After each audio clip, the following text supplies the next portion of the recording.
Hello నమస్తే welcome to my channel గణితం bye Pritam. మన క్వాడ్రాటిక్ ఎక్స్ప్రెషన్ సిరీస్లో 9th వీడియో వచ్చేసి ఏంటంటే వెరీ వెరీ వెరీ ఇంపార్టెంట్. మనము డిస్కస్ చేసిన కాన్సెప్ట్స్ మీద కొన్ని ప్రాబ్లమ్స్ చేస్తున్నాము. అండ్ ఈ పర్టిక్యులర్ వీడియోలో చేసే ప్రాబ్లమ్స్ ఏంటంటే మనల్ని ఎగ్జామ్లో చాలాసార్లు అడిగినాడు and most frequently asked question అనమాట. ఈ చాప్టర్ నుంచి ఇది వచ్చే ఛాన్సెస్ చాలా ఎక్కువ ఉన్నాయి, జాగ్రత్తగా వినండి. సో మనల్ని ఏం కనుక్కోమంటున్నాడు? Find the range of x² + x + 1 by x² - x + 1. ఏమంటున్నాడు? ఈ పర్టికులర్ ఎక్స్ప్రెషన్ ఏదైతుందో దానికి రేంజ్ కనుక్కోమంటున్నాడు. అసలు చాలామందికి రేంజ్ అంటే ఏందోనే తెలియదు. సో వాళ్ళ కోసం రేంజ్ అంటే ఏంటంటే ఇప్పుడు ఇది టోటల్ ఎక్స్ప్రెషన్ అనుకుందాం.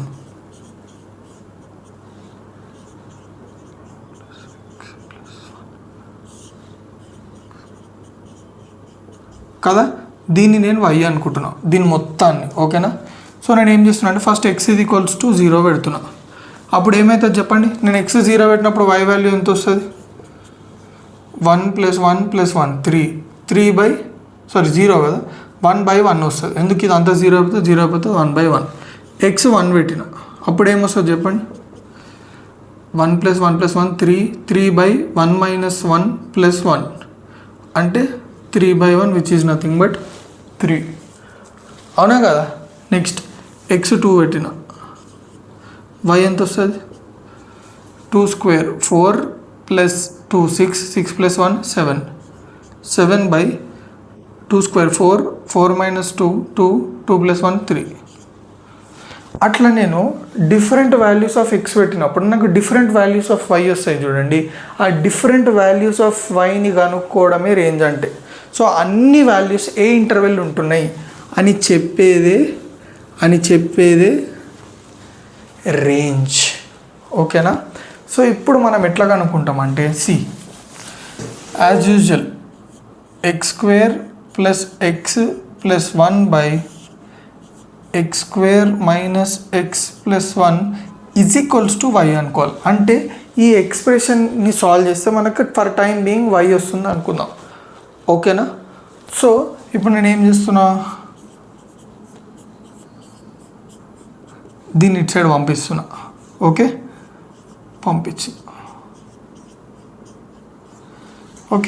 పంపించిన తర్వాత నేను ఏం చేస్తున్నాను చూడండి జాగ్రత్తగా. మల్టిప్లై చేయండి. తర్వాత నేను ఏం చేస్తున్నా, ఈ టర్మ్స్ అన్ని అటు సైడ్ పంపిస్తున్నా. అటు సైడ్ పంపిస్తున్నా. అప్పుడు ఏమవుతుంది చెప్పండి?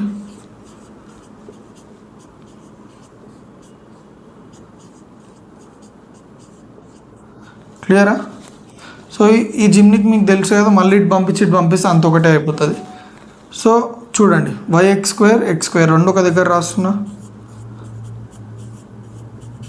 x టర్మ్స్ అన్నీ ఒక దగ్గర రాస్తున్నా. ఓకే, ఇక్కడ నేను మిస్ చేసినాను చూడండి.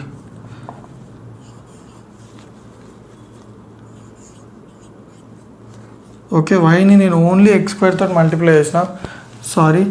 తర్వాత నేను y టర్మ్స్ని ఒక దగ్గర x టర్మ్స్ని, తర్వాత కాన్స్టెంట్స్ని. క్లియరా? చలో, ఇప్పుడు కామన్ తీసిన x². అప్పుడు నాకేమొస్తుంది?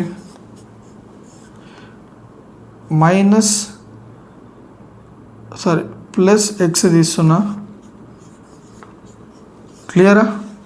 x కామన్ తీస్తే నాకు ఇది వచ్చింది. పక్కానా? సో ఇప్పుడు మీరు చూడండి, ఇది జాగ్రత్తగా చూడండి. సో నేను ఏం చేసిన, దీన్ని నేను y అనుకున్నా, తర్వాత దీన్ని నేను ఇటు సైడ్ పంపించుకొని సాల్వ్ చేసిన తర్వాత నేను ఇది కూడా ఇక్కడికి పంపించుకొని అంతా సాల్వ్ చేస్తే నాకు చూడండి క్వాడ్రాటిక్ ఈక్వేషన్ వచ్చింది in terms of x. So this is nothing but quadratic equation in terms of x. So ఎప్పుడైనా గుర్తుపెట్టుకోండి, ఇక్కడ మనకి x అనేది rకి బిలాంగ్ అయి ఉంటుంది. ఎప్పుడు x అనేది రియల్ నెంబర్స్కి బిలాంగ్ అయి ఉంటుంది. అంటే దీన్ని బట్టి మీరు ఏం అర్థం చేసుకోవచ్చు, ఈ క్వాడ్రాటిక్ ఈక్వేషన్కి సంబంధించిన డిస్క్రిమినెంట్ ఎక్స్ ఎప్పుడు రియల్ అంటే దాని అర్థం ఏంది? ఇప్పుడు ఎక్స్ రియల్ అంటే ఎక్స్ అంటే ఈ క్వాడ్రాటిక్ ఈక్వేషన్ని సాల్వ్ చేస్తే మనకి ఏం రూట్స్ రావాలి? ఐదర్ రియల్ రూట్స్ అన్న రావాలి లేదా రియల్ అండ్ ఈక్వల్ రూట్స్ అన్న రావాలి. ఎందుకంటే ఎక్స్ రియల్ కాబట్టి. ఎక్స్ రియల్ అని మనకు చెప్పకపోయింటే ఇక్కడ మెన్షన్ చేయలేడు, బట్ మనకి ఆటోమేటిక్గా ఎక్స్ బిలాంగ్స్ టు ఆర్ అయిపోతుంది. అంటే మనకి 2 ఛాన్సెస్ ఉన్నాయన్నమాట. ఈ క్వాడ్రాటిక్ ఈక్వేషన్ రియల్ రూట్స్ని రిప్రజెంట్ చేయొచ్చు, లేదా ఈ quadratic equations real and equal రూట్స్ని కూడా రిప్రజెంట్ చేయొచ్చు. కాబట్టి what is the condition? b² - 4ac greater than or equal to 0. ఇది క్లియర్గా అర్థమైందా? సో ఇప్పుడు మనం ఏబిసి వాల్యూస్ రాసుకుందాం. ఏ వాల్యూ ఏంది చెప్పండి? y - 1. చూడండి, b ఎంత? -x - 1. c extremely sorry -y - 1. c value ఏంది? y - 1. ఓకే, సో ఇప్పుడు నేను అప్లై చేస్తున్నా. b² అంటే -y - 1 whole square -4 into y - 1 into y - 1 should be greater than or equal to 0. So -y - 1 whole square అంటే -y whole square plus 1 square -2 into y into -y into 1. So a - b whole square అనమాట.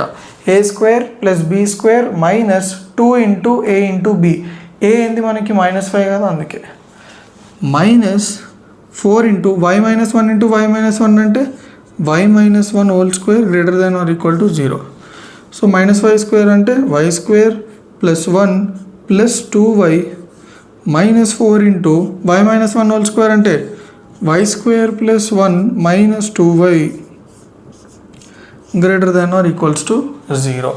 So చూడండి, y² + 1 + 2y -4y² -4 + 8y greater than or equal to 0. y² - 4y² అంటే -3y² + 2y + 8y అంటే +10y +1 - 4 అంటే +1 -4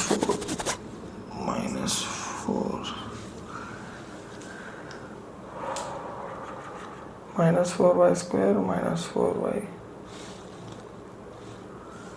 okay, should be greater than or equals to 0. So minus common తీయండి. 3y² 1 - 4 - 3. Okay, 3y² - 10y + 3 greater than or equal to 0. లేదా దీన్ని ఇట్లనే ఉంచేయండి. Okay, so ఇక్కడనే చాలామందికి మళ్ళీ డౌట్ వస్తుంది. ఈ వాల్యూ ఎప్పుడు -3y² + 10y - 3 should be greater than or equal to 0 ఉండాలంట. ఇక్కడ నేను చాలామంది చెప్పి మీకు ఈజీగా సాల్వ్ చేయవచ్చు, కానీ నేను మీకు ఒక షార్ట్ కట్ చెప్తా, జాగ్రత్తగా కూడా. ఎప్పుడైనా మన క్వాడ్రాటిక్ ఈక్వేషన్ వచ్చిందనుకోండి, దీనికి మనము sign of the quadratic expression గుర్తుపెట్టుకుంటే ఈజీ. ఎప్పుడైనా క్వాడ్రాటిక్ ఎక్స్ప్రెషన్లో ఏ వాల్యూ <0 ఉందంటే అంటే -3 <0. చూడండి, ఏ వాల్యూ ఎంత ఉంది? -3 <0 కదా. దీని యొక్క క్వాడ్రాటిక్ ఈ క్వాడ్రాటిక్ ఎక్స్ప్రెషన్ యొక్క గ్రాఫ్ ఎట్లుంటుంది అంటే ఇట్లుంటుంది అనమాట. ఓకే, ఎందుకు గీస్తున్నా అంటే దీనికి ఏం అవసరం అంటే చూడండి, ఈజీగా అర్థమైపోతుంది మీకు. So -3y² + 10y - 3 greater than or equal to 0 అంటే ఈ particular quadratic expression greater than or equal to 0 ఎక్కడెక్కడ ఉంటుందో మనం తెలుసుకోవాలి. ఎట్లా తెలుసుకుంటామంటే చూడండి, ఇప్పుడు ఈ క్వాడ్రాటిక్ ఎక్స్ప్రెషన్ ఎక్కడ 0 ఉంటుంది? ఎక్స్ యాక్సిస్ని ఎక్కడైతే టచ్ చేస్తుందో అక్కడ 0 ఉంటుంది. ఫస్ట్ థింగ్, ఎక్కడ పాజిటివ్ ఉంటుంది అంటే గ్రేటర్ దాన్ 0 ఎక్కడ ఉంటుంది? ఎక్కడ ఉంటుంది? పాజిటివ్ y యాక్సిస్ ఎక్కడ ఉంది? మీద ఉంది. అంటే ఈ రీజియన్ మొత్తం గ్రేటర్ దాన్ 0 ఉంటుంది. ఈ పర్టికులర్ పాయింట్స్ దగ్గర ఈక్వల్ టు 0 ఉంటుంది. ఎట్లా చెప్పగలుగుతున్నారంటే ఈ పర్టికులర్ క్వాడ్రాటిక్ ఎక్స్ప్రెషన్ అనేది y అనుకుంటే మనం ఇప్పుడు ఎక్స్ వాల్యూస్ పెడుతున్న కొద్దీ y చేంజ్ అవుతుంటుంది. అంటే ఈ గ్రాఫ్ ఈ పర్టికులర్ గ్రాఫ్లో పాజిటివ్ y యాక్సిస్ మీద ఉన్న గ్రాఫ్ పార్ట్ ఏదైతే ఉంటుందో అది ఏమి రిప్రజెంట్ చేస్తుంది అంటే ఈ క్వాడ్రాటిక్ ఎక్స్ప్రెషన్ యొక్క పాజిటివ్ వాల్యూస్ రిప్రజెంట్ చేస్తుంది ఇదంతా. ఈ రెండు పార్ట్స్ ఉన్నాయా, ఇంకో ఇది ఇది, it represents the negative sign of the quadratic expression, లేకపోతే negative values of the quadratic expression. ఈ పర్టికులర్ మొత్తం ఏరియా అంతా నెగిటివ్ యాక్సిస్లో ఉంది కాబట్టి ఇంకో ఈ రీజియన్లో క్వాడ్రాటిక్ ఎక్స్ప్రెషన్ నెగిటివ్ ఉంటుంది. కానీ మనకు కావాల్సింది ఏంది, క్వాడ్రాటిక్ ఎక్స్ప్రెషన్ పాజిటివ్ ఉండాలి ఈ రీజియన్లో. అది ఎట్లా కనుక్కుంటామో చూడండి. ప్లస్ ఈక్వల్స్ టు అన్నారు, సో జాగ్రత్తగా చూడండి. ఫస్ట్ ఈక్వల్స్ టు ఇంకో ఈ పాయింట్స్ కనుక్కోవాలి. ఎట్లా కనుక్కుంటాం, సింపుల్, -3y² + 10y -3 = 0 చేసుకోవాలి ఫస్ట్. ఓకే, ఎందుకంటే క్వాడ్రాటిక్ ఎక్స్ప్రెషన్ 0 అయితేనే మనకి వాల్యూస్ వస్తాయి, అందుకే ఈక్వల్ చేసుకున్నా. సో -3 × -3 అంటే -9y², sorry +9y², 9y 1y, క్లియరా? సో -3y² + 9y + 1y -3, తర్వాత కామన్ తీయాలి. -3y కామన్ తీస్తే y -3 + 1 కామన్ తీస్తే y -3. సో y = 3 ఒకటి. ఇంకోటి ఏంది, -3y + 1 = 0, -3y + 1 = 0, 3y = 1, y = 1/3. అంటే దీన్ని బట్టి మీరు ఏం అర్థం చేసుకోవచ్చు చెప్పండి? దీన్ని బట్టి మీరు ఏం అర్థం చేసుకోవచ్చు అంటే ఈ y వాల్యూస్, ఐ మీన్ ఈ క్వాడ్రాటిక్ ఎక్స్ప్రెషన్ అనేది ఇంకో x 1/3, y 1/3 అంటే 1/3, 0, ఇంకోది 3, 0. ఇక్కడ 0 ఉంటుంది. ఇంకా ఇక్కడ నుంచి స్టార్ట్ అయ్యి ఇక్కడ మొత్తం పాజిటివ్ ఉంటుంది. అంటే మొత్తానికి మీరు y అనేది ఎక్కడెక్కడ ఉండాలంటే 1/3, 3. సో 1/3, 3 మొత్తం ఈ మొత్తం ఏదైతుందో ఆ మొత్తం ఏరియాలో, లేకపోతే ఆ మొత్తం గ్రాఫ్ పార్ట్ అనేది పాజిటివ్ ప్లస్ = 0. అందుకే క్లోజ్డ్ బ్రాకెట్ పెట్టిన. క్లోజ్డ్ బ్రాకెట్ ఏం రిప్రజెంట్ చేస్తుంది అంటే ఈ 1/3 కూడా ఇంక్లూడ్ అయింది, 3 కూడా ఇంక్లూడ్ అయింది అని చెప్పేసి. సో క్లియర్గా అర్థమైందా? సో y అనేది అంటే y అంటే ఏంది చెప్పండి, ఈ క్వాడ్రాటిక్ ఎక్స్ప్రెషన్ యొక్క వాల్యూ కదా. అంటే ఈ క్వాడ్రాటిక్ ఎక్స్ప్రెషన్ యొక్క వాల్యూస్ అన్నీ అంటే y ఎక్కడి నుంచి ఎక్కడ ఉండాలి, 1/3, 3కి మధ్యలోనే, అంటే 1/3, 3ని ఇంక్లూడ్ చేసుకొని ఉండాలి. ఇందులోనే ఉంటాయి, ఇంకా వేరే వాల్యూస్ ఏమి ఉండవు. సో క్లియర్గా అర్థమైందా? ఓకేనా? హలో, నమస్తే, వెల్కమ్ టు మై ఛానల్ గణితం బాయ్ ప్రీతం. మన క్వాడ్రాటిక్ ఎక్స్ప్రెషన్ సిరీస్లో 10th వీడియో వచ్చేసిందంటే రేంజ్కి సంబంధించిన కొన్ని ప్రాబ్లమ్స్ని డీటెయిల్గా చూద్దాము. సో మన ఫస్ట్ క్వశ్చన్ ఏంటంటే, if x - p/x² - 3x + 2 take all real values of x belongs to R, then show that p lies in between 1 and 2. Very simple question. మన క్వశ్చన్లో ఏమి ఇచ్చిందంటే x అనేది అన్ని రియల్ వాల్యూస్ని తీసుకుంటే, అంటే బేసికల్గా ఏమంటుండంటే x వాల్యూస్ అన్ని రియల్ అని అంటుండు. మనల్ని ఏం షో చేయమంటున్నాడు, ఒకవేళ x అనేది అన్ని రియల్ వాల్యూస్ని తీసుకుంటే p అనేది 1కి 2కి మధ్యలో ఉందని షో చేయమంటుండు. ఎట్లా షో చేస్తామంటే very simple.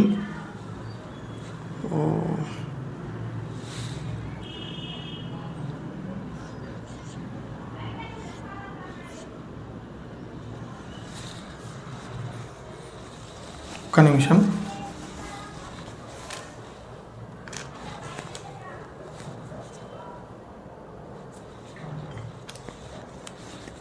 Very simple. So first మనం ఏమనుకోవాలంటే x - p/x²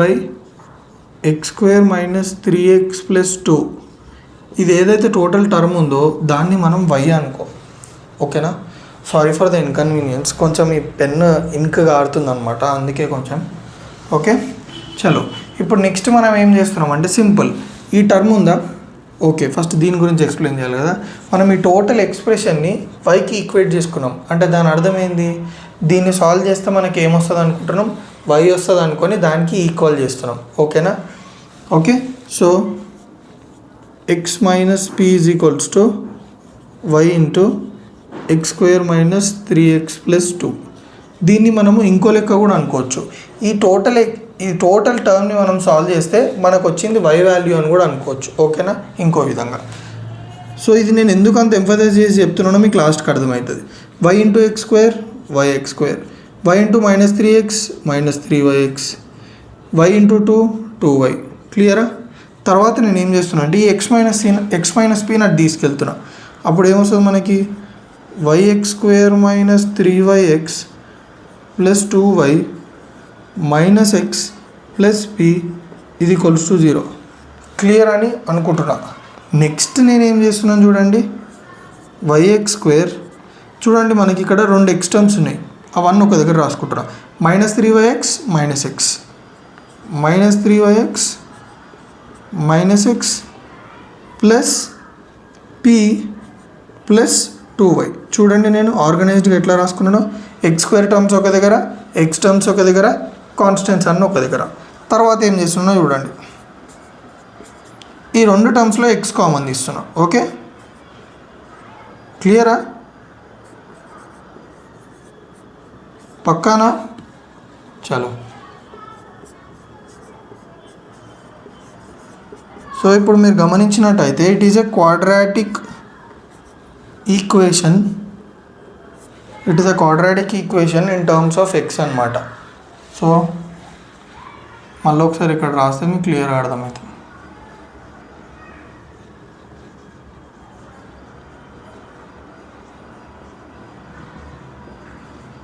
సో నేను మీకు క్వశ్చన్ చదివేటప్పుడు ఎక్స్ అన్ని రియల్ వాల్యూస్ని తీసుకుంటుందని ఎందుకు 2-3 టైమ్స్ ఎంఫసైజ్ చేసి చెప్పినాను చెప్పండి. ఎందుకంటే ఇప్పుడు ఈ ఎక్స్ అనేది ఓన్లీ రియల్ వాల్యూస్ తీసుకుందంటే ఈ పర్టికులర్ క్వాడ్రాటిక్ ఈక్వేషన్కి ఏ వాల్యూస్ ఉంటాయని అర్థము. ఎందుకంటే ఇప్పుడు ఏ క్వాడ్రాటిక్ ఈక్వేషన్ ఫామ్ అయింది మనకి ఇన్ టర్మ్స్ ఆఫ్ ఎక్సే కదా. అంటే ఎక్స్ టర్మ్స్లో క్వాడ్రాటిక్ ఈక్వేషన్ ఫామ్ అయిందంటే ఎక్స్ యొక్క రూట్స్ ఏముంటాయి? రియల్ రూట్స్ అయినా ఉండాలి, రియల్ అండ్ ఈక్వల్ రూట్స్ అయినా ఉండాలి. ఎందుకంటే X only takes real values అన్నది. అంటే ఎక్స్ ఎప్పుడైతే ఓన్లీ రియల్ వాల్యూస్ తీసుకుంటుందో దాని యొక్క రూట్స్ కూడా రియలే ఉంటాయి. అంటే ఎక్స్ రియల్ ఉన్న రూట్స్ ఉన్నాయి. ఎన్ని కేసెస్ ఉన్నాయి మనకి? ఎక్స్ రియలే ఉండాలన్నప్పుడు 2 కేసెస్ ఉంటాయి. దాని రూట్స్ రియల్ అన్న కావచ్చు, లేదా రియల్ అండ్ ఈక్వల్ అని కూడా కావచ్చు.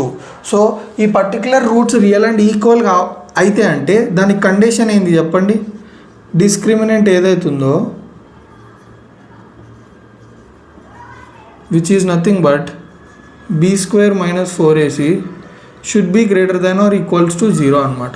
సో రియల్ అండ్ ఈక్వల్ ఉండాలంటే రియలే ఉండాలి, రియల్ అండ్ ఈక్వల్ ఉండాలంటే this is the condition. So ఇప్పుడు ఆ కండిషన్లో మనం సబ్స్టిట్యూట్ చేసుకుందాం. ఓకే,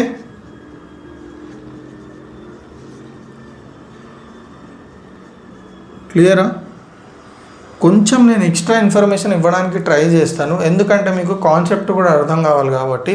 కొంతమందికి ఇది ఎగ్జాగరేషన్ అనిపిస్తుంది. Okay, try to listen. చలో, దీని తర్వాత మనం ఏం చేయాలి? ఈ కండిషన్లో పెట్టుకోవాలి. b² అన్నాడు -3y -1 whole square -4 into a అంటే ఎంత? y. c అంటే ఎంత? p plus 2y should be greater than or equals to 0 అని అన్నాడు. సో -3y -1 హోల్ స్క్వేర్ అంటే a - b whole square formula ఉంది కదా. So a² plus b² -2 into a ఎంత? -3y ఇంటూ b ఎంత? 1.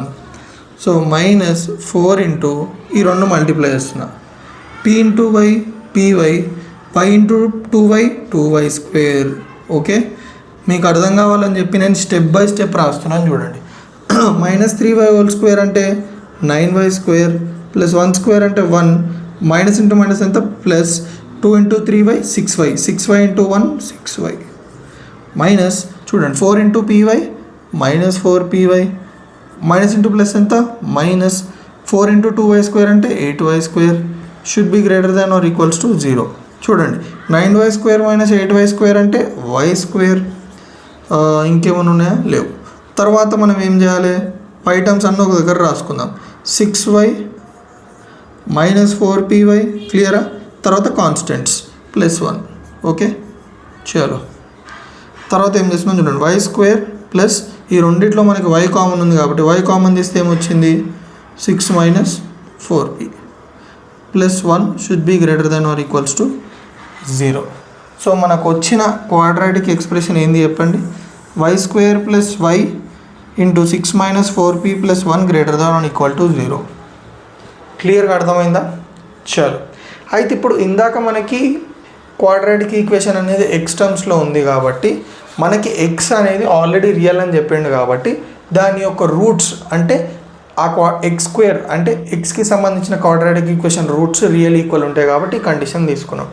మళ్ళీ వాట్ అబౌట్ వై? మనకి తెలుసా వై రియల్ వాల్యూసే అని చెప్పి, వై బిలాంగ్స్ టు ఆర్ అని ఎక్కడైనా ఇచ్చిండా? ఇయ్యలేదు. అట్లాంటప్పుడు మనము చెప్పగలుగుతామా దాని యొక్క రూట్స్ రియల్ ఈక్వల్ అని చెప్పలేం కదా. సో దాని గురించి మనము పక్కన పెట్టేసి అట్లా ఆలోచించకుండా మనం ఇంకో విధంగా ఎట్లా ఆలోచించాలంటే చూడండి, ఈ టోటల్ క్వాడ్రాటిక్ ఎక్స్ప్రెషన్ వాల్యూ ఎంత ఉంది? Greater than or equals to 0 ఉంది. ఏంది? ఈ total quadratic expression value greater than or equals to 0 ఉంది. సో దీనికి నేను ఒక చిన్న లాజిక్ చెప్తాను, జాగ్రత్తగా చూడండి. సో ఇక్కడ మీకు ఇది అర్థం కావాలంటే కొంచెం గ్రాఫ్స్ గురించి అర్థం కావాలి. ఒక 1 minute స్పేర్ చేయండి, మీకు అర్థం చేపిస్తా. ఇక్కడ వై స్క్వేర్ కోఎఫిషియంట్ ఏముంది? 1 ఉంది. ఎప్పుడైతే క్వాడ్రాటిక్ ఈక్వేషన్లో దీని కోఎఫిషియంట్ గ్రేటర్ దెన్ 1 ఉందంటే, గ్రేటర్ దెన్ 0 ఉందనుకోండి, అప్పుడు ఈ క్వాడ్రాటిక్ ఎక్స్ప్రెషన్స్ గ్రాఫ్స్ ఎట్లుంటాయో చూపిస్తా. 3 రకాల గ్రాఫ్లు ఉంటాయి అన్నమాట దీనికి సంబంధించినవి. ఒకటి ఇట్లుంటుంది, ఒకటి ఇట్లుంటుంది, ఒకటి ఇట్లుంటుంది. ఓకే, సో ఈ క్వాడ్రాటిక్ ఎక్స్ప్రెషన్కి సంబంధించి మనకి 3 గ్రాఫ్లు ఉంటాయి అన్నమాట. ఎప్పుడైతే ఏ గ్రేటర్ దెన్ 0 ఉంటుందో 3 గ్రాఫ్స్ పాసిబుల్. అయితే ఇక్కడ మీరు గమనించినట్టయితే ఈ ఫస్ట్ గ్రాఫ్ చూస్తే మీరు ఈ గ్రాఫ్లో మనకి ఇక్కడ నుంచి ఇక్కడ వరకు ఈ గ్రాఫ్ అనేది ఇక్కడ నుంచి ఈ పోర్షన్ మొత్తం ఉందా, ఈ పోర్షన్ అంతా మనకి ఈ గ్రాఫ్ అనేది నెగిటివ్ వై యాక్సిస్లో ఉంది. అవునా కదా?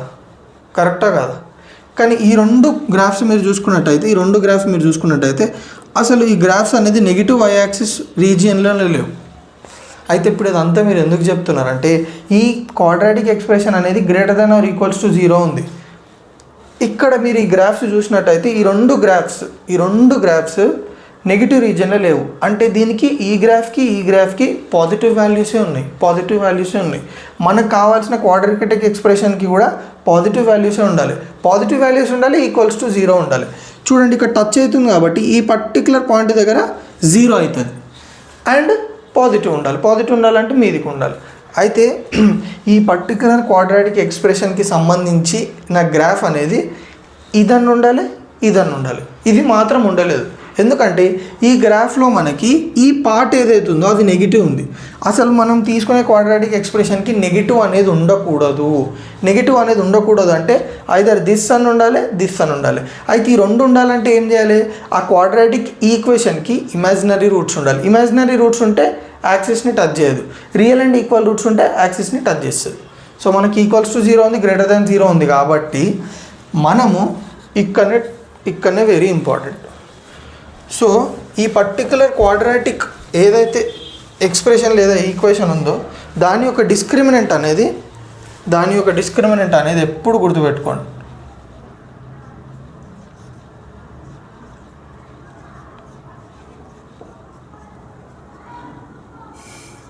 ఓకే, దాని యొక్క డిస్క్రిమినెంట్ అనేది less than or equals to 0 ఉండాలి. ఎందుకు less than or equals to 0 ఉండాలి? అట్లా less than or equals to 0 ఉంటేనే ఈ క్వాడ్రాటిక్ ఎక్స్ప్రెషన్ అనేది ఇందాక ఎక్స్ప్లెయిన్ చేసినాక లాస్ట్ 2 అట్లాంటి కర్వ్స్ అనేది ఈ పర్టికులర్ క్వాడ్రాటిక్ ఎక్స్ప్రెషన్ని ప్లాట్ చేస్తూ వస్తాయి, లేకపోతే రావు. అంటే అల్టిమేట్గా సో ఇందాక మనం ఎక్కడి వరకు చేసినాము? మనకి డిస్క్రిమినెంట్ కండిషన్ అనేది should be less than or equals to 0. So ABC values రాసుకున్నాం కదా, సబ్స్టిట్యూట్ చేద్దాం. బి స్క్వేర్ అంటే 6 minus 4p whole square minus 4ac అంటే 4 into a 1 into c 6 minus 4p should be less than or equals to 0. 6 minus 4p whole square అంటే a minus b whole square కదా. So a square అంటే 6 square plus 4p whole square minus 2 into a into b క్లియరా? పక్కానా? చలో -4 into okay చేసేద్దాం. -4 into 1 4 4 6 or 24 -24 4 6 or 24 -4 into 4 AC కదా. Extremely sorry, ఇక్కడ ఒక mistake చేసిన. 4 AC కదా, నేను ఏం చేసిన 4 A వాల్యూ 1 కదా, C వాల్యూ కూడా 1. సో ఇదంతా రాదు మనకి. Just -4 into 1 4 which is less than or equals to 0 అనమాట. సో 6 స్క్వేర్ అంటే ఎంత? 36 ప్లస్ 4p స్క్వేర్ అంటే 16p square minus 2 6 or 12 12 4 or 48p -4 less than or equals to 0. So 16p square minus 48p 36 minus 4 ఎంత 32 should be less than or equals to 0. క్లియర్గా అర్థమవుతుందా? స్లోగా రాస్తున్నా మీకు అర్థం కావాలని. తర్వాత నేను 16 కామన్ తీసిన. p square minus 3p plus 2 should be less than or equals to 0. p square minus 3p plus 2 less than or equals to 0. ఈ 16 నేను పంపించిన అనమాట. సో నాకేమొచ్చింది? p square minus 3p plus 2 less than or equals to 0 వచ్చింది. ఇప్పుడు నేను ఏం చేస్తున్నా అంటే ఫస్ట్ అయితే దీన్ని సాల్వ్ చేద్దాం. దీన్ని ఫ్యాక్టరైజ్ ఎట్లా చేస్తాం చెప్పండి? p square minus 2p minus p plus 2 should be less than or equals to 0. Common ఏంటి? p into p minus 2 minus 1 into p minus 2 should be less than or equals to 0. So common తీయండి. p minus 1ని common తీస్తే p minus 2 should be less than or equals to 0. Okay, ఇక్కడనే చాలామంది confuse అవుతారు. ఇట్లాంటి వాటిని మనము ఎట్లా సాల్వ్ చేయాలని చెప్పేసి కన్ఫ్యూజ్ అవుతుంటారు. చూడండి, దీన్నే సాల్వ్ చేయడానికి చాలా మెథడ్స్ ఉన్నాయి, కానీ నాకు తెలిసిన ఒక ఈజీ మెథడ్ మీకోసం చెప్తా. మనం మంచి ఫ్యాక్టరైజ్ చేసుకున్న తర్వాత మనం ఏం చేయాలంటే 1 2 తీసుకోవాలి. 1 2 ఒక నెంబర్ లైన్ అనుకోండి, 1 2 తీసుకోండి. ఇప్పుడు నేను ఏం చేస్తున్నా అంటే చూడండి జాగ్రత్తగా. ఫస్ట్ 1 పెడుతున్నా. దీంట్లో 1 పెడితే ఏమవుతుంది? 1 మైనస్ 1 ఎంత? 0. 0 ఇంటూ 1 మైనస్ 2 ఎంత? -1. 0 ఇంటూ -1 ఎంత? 0. మన కండిషన్ సాటిస్ఫై అయిందా కదా? ఈ రెండింటిని మల్టిప్లై చేస్తే 0 వచ్చింది. అంటే మనం 1 వాల్యూ పెట్టుకోవచ్చు. ఓకే, నెక్స్ట్ 2 పెడుతున్నా. అప్పుడు ఏమవుతుంది? 2 మైనస్ 1 1, 2 మైనస్ 2 0, 1 ఇంటూ 0 0, 0 ఇది ఈక్వల్స్ టు 0, 2 కూడా సాటిస్ఫై అవుతుంది. ఓకే, ఇప్పుడు నేను ఏం చేస్తున్నానో జాగ్రత్తగా చూడండి. 1కి 2కి మధ్యలో వాల్యూస్ పెడుతున్నా. ఏదన్నా పెట్టండి. ఓకే, 1కి 2కి మధ్యలో. సరే ఓకే, ఇప్పుడు అదే పెడితే కన్ఫ్యూజ్ అవుతారు. 1కి లెఫ్ట్ హ్యాండ్ సైడ్ అంటే 1 కంటే తక్కువ ఏముంటాయి? 0 -1 -2 అట్లా ఏదైనా వాల్యూ పెట్టండి. 0 పెడుతున్నాను చూడండి. 0 -1 -1, 0 -2 -2, -1 ఇంటూ -2 అంటే +2. +2 ఈజ్ గ్రేటర్ దాన్ 0 కదా, కానీ మనకి లెస్ దాన్ 0 రావాలి కదా. సో మనము 1 కంటే తక్కువ వాల్యూస్ ఏం పెట్టలేం. మీరు ఏదైనా పెట్టండి, -1 కూడా పెట్టుకోండి, మళ్ళీ మీకు ప్లస్ అవుతుంది. విచ్ ఈజ్ గ్రేటర్ దాన్ 0, మన కండిషన్ని సాటిస్ఫై అయ్యావు. అట్లనే మీరు 2 కంటే ఎక్కువ వాల్యూస్ తీసుకోండి. 3 తీసుకోండి. 3 - 1 ఎంత? 2. 3 - 2 ఎంత? 1. 2 ఇంటూ 1 ఎంత? 2 which is greater than 0, not less than 0. మనకు లెస్ దాన్ 0 కావాలి. అంటే 2కి ఎక్కువ ఉన్న వాల్యూస్ ఏం తీసుకోవద్దు, 1 కంటే తక్కువ ఉన్న వాల్యూస్ ఏం తీసుకోవద్దు మీరు.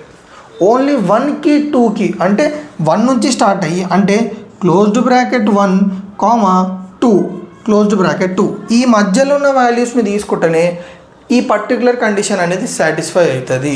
అయితే ఇంకొక చిక్కు ఉంది ఇందులో కూడా. మీరు ఇప్పుడు ఈ p వాల్యూస్ ఇవి అనుకున్నామా, కానీ మీరు p వాల్యూ 1 పెట్టండి. ఇక్కడ మనము ఈ పర్టికులర్ టోటల్ దాన్ని డిఫైన్ చేయలేము, 0 అయిపోతుంది. ఎప్పుడైతే డిఫైన్ చేయలేము ఫంక్షన్ని, మనం ఆ వాల్యూస్ తీసుకోవద్దు. మనం 1 పెట్టుకున్నా ఈ టోటల్ ఏమంటారు ఈ రిలేషన్ని డిఫైన్ చేయలేము, 2 పెట్టుకున్నా డిఫైన్ చేయలేము. కానీ ఎప్పుడైతే మీరు 1 నుంచి 2కి మధ్యలో అంటే ఓపెన్ ఇంటర్వెల్ 1 to 2 మధ్యలో అంటే x అనేది 1 కంటే తక్కువ ఉండాలి, 2 కంటే కూడా తక్కువ ఉండాలి. ఓకే, 1 కంటే ఎక్కువ ఉండాలి, 2 కంటే తక్కువ ఉండాలి. అంటే x should be greater than 1 less than 2. ఓకేనా? 1 కంటే ఎక్కువ ఉండాలి, 2 కంటే తక్కువ ఉండాలి. ఆ ఇంటర్వెల్ అంటే ఈ మధ్యలో ఉన్న వాల్యూస్ ఏమన్నా పెట్టుకోవచ్చు పీ. ఓకే, ఈ మధ్యలో ఉన్న వాల్యూస్ ఏమన్నా పెట్టుకోవచ్చు పీకి. సో దట్ ఈ ఫంక్షన్ అనేది డిఫైన్ అవుతుంది. ఫస్ట్ డిఫైన్ అయితేనే మనం దాన్ని రేంజ్ కనుక్కోవచ్చు, లేకపోతే ఏదన్నా చేయొచ్చు. డిఫైన్ కాకపోతే చేయలేము. సో డిఫైన్ కావాలంటే ఈ వాల్యూ. సో క్లియర్గా అర్థమైందా? సో నా వీడియో ఏమన్నా మీకు కొంచెం యూజ్ అయితే తెలుసు కదా ఏం చేయాలో. రైట్స్.